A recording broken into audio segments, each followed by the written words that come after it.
Ndërkohë, zoti Leçaj, cila është situata aktuale në Kiev?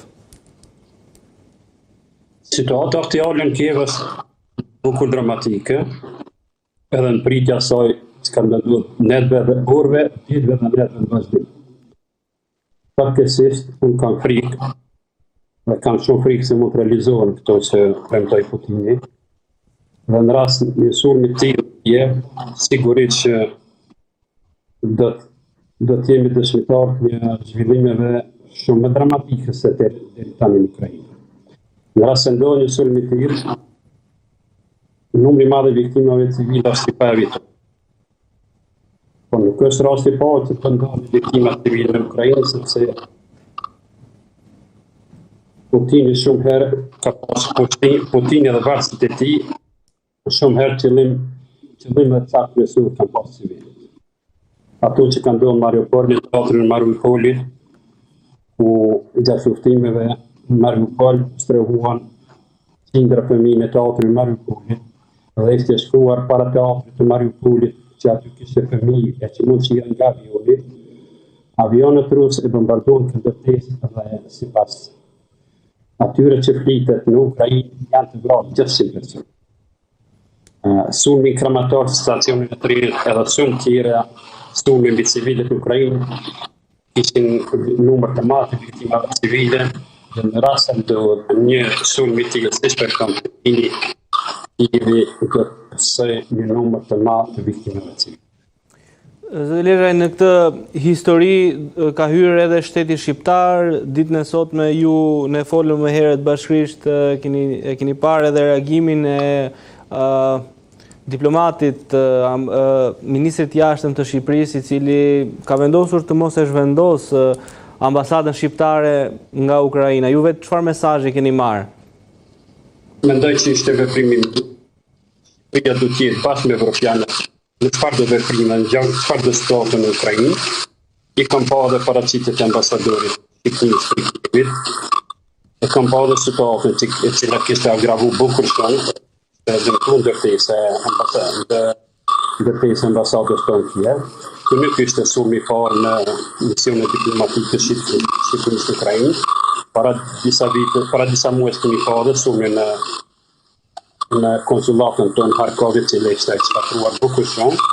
Po Shqipënia bëri mirë dhe Shqipënia që duhet të jetë gjithmonë bashkë me evropianët në çdo veprim në Ukrainë. Zoti Pumo, për të shkuar tek pyetja përmbyllëse, ju jeni gazetar me eksperiencë, keni ndjekur gjeopolitikën, zhvillimet dhe praktikisht e keni një lloj le të themi mendimi se si mund të shkohet drejt zgjidhjes së këtij konflikti. Çfarë shihni ju domethënë në horizont? Për mendimin tim modest, fatin e këtij konflikti gjithmonë e kanë në dorë të mëdhenj. Ata që fillojnë konfliktet, ata që i kurdisin dhe i zhvillojnë ato. Përgjegjësia mund të jetë dyanshme, por edhe zgjidhja e konfliktit mund të jetë dyanshme. Sot vura re një deklarat ndihmësit të presidentit Putin, Ushakov, që deklaroi që Rusia është e gatshme dhe ka çfarë të diskutojë me Europën. Këtu duhet kapur një sensi pozitiv të paktën në gjithë këtë terr, si të them, të situatës ndërkombëtare. Është një dritës e vogël, domethënë një mundësi, një spirale që mund të nxjerrë në pak mundësinë e një paqeje të mundshme në të ardhmen. Nga ana tjetër, Zelenski vetë ka deklaruar që ai pret që lufta në Ukrainë të mbarojë rreth muajit nëntor të këtij viti. Ka qenë një deklaratë e tillë. Dhe ande nga pala tjetër të paktën deklaratë kanë qenë të tilla. Nëse Amerikat Amerikane do të kishte ushtronte vazhdimisht trysni në të dyja palët, mundësisht mendoj që edhe paqja do të ishte më e shpejtë. Por intensifikimi i bombardimeve dhe i luftës në Ukrainë mendoj që nuk tregon humbjen e durimit nga pala e Rusisë për të përfunduar luftën, por për të rritur trysnin, për të arritur një paqe, sepse në këtë moment, nëse do të arrijë paqja me ato të paktën kushte që Rusia kërkon dhe sidomos çështja kryesore është në këtë rast jo vetëm mos pjesëmarrja e Ukrainës në blloqe ushtarake, por edhe territori i Donbasit. Dhe në qoftë se ky territor do t'i lëshojë Rusisë, Rusia deklaron që do të ishte shumë afër përfundimit. Nga ana tjetër, duhet kuptuar që nga ana strategjike, pikërisht kjo pjesë e vogël e Donbasit e mbetur, 17-20% e territorit të Donbasit tashmë, është zona më e fortifikuar dhe më që tregon në taktikisht që Ukraina është akoma në gjendje të përballojë sulmet ruse.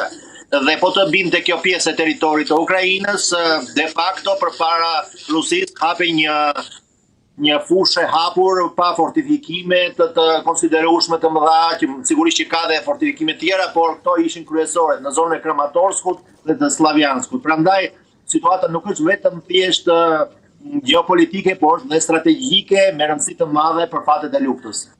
Po shpresoj që të shkojë drejt zgjidhjes edhe shpresoj që negociatat ose kërkesat që po bëhen në mënyrë intensive për të shkuar drejt një paqe të madhe të jetë më afër se asnjëherë tjetër edhe të shohim paqe, pse jo vetëm për dy vende, po edhe për shtetet tjera të cilat janë impaktuar nga ky front lufte. Misha Pumo, të falenderoj. Jakub Leça, ju falenderoj shumë. Shumë faleminderit që patëm edhe mendimin në Moskë, po edhe mendimin në Kiev. Shumë faleminderit. Nderuar shikues, jemi në fund të programit. Fillimisht ishim me çështjen Veliaj, atë se çka dolin prej gjykatës së lartë, kërkesën, vendimin e gjykatës kushtetuese, si do shkoj mëtutje, a do hapen dyert e qelive, çfarë mendimi dhe çfarë mesazhi kanë marrë çështjet të tjera të cilat janë në tavën e drejtësisë. Ndërkohë më tej u ndalëm edhe tek ajo situata brenda Partisë Demokratike se çfarë duke ndodhur aty, ndërkohë në pjesën e fundit ishim me ngjarjen e fundit të ditës sotme ku Moska i ka kërkuar ambasadave diplomacisë huaj të largohen menjëherë nga kryeqyteti i Ukrainës. Patëm Kievin, patëm edhe Moskën për të marrë dy zëra të cilët sigurisht që sollën dy atmosfera të dy shteteve. Ne bashkërisht do shihemi të hënën e ardhshme. Nga unë Adradangli, natën e mirë dhe mirë takofshim. Natën.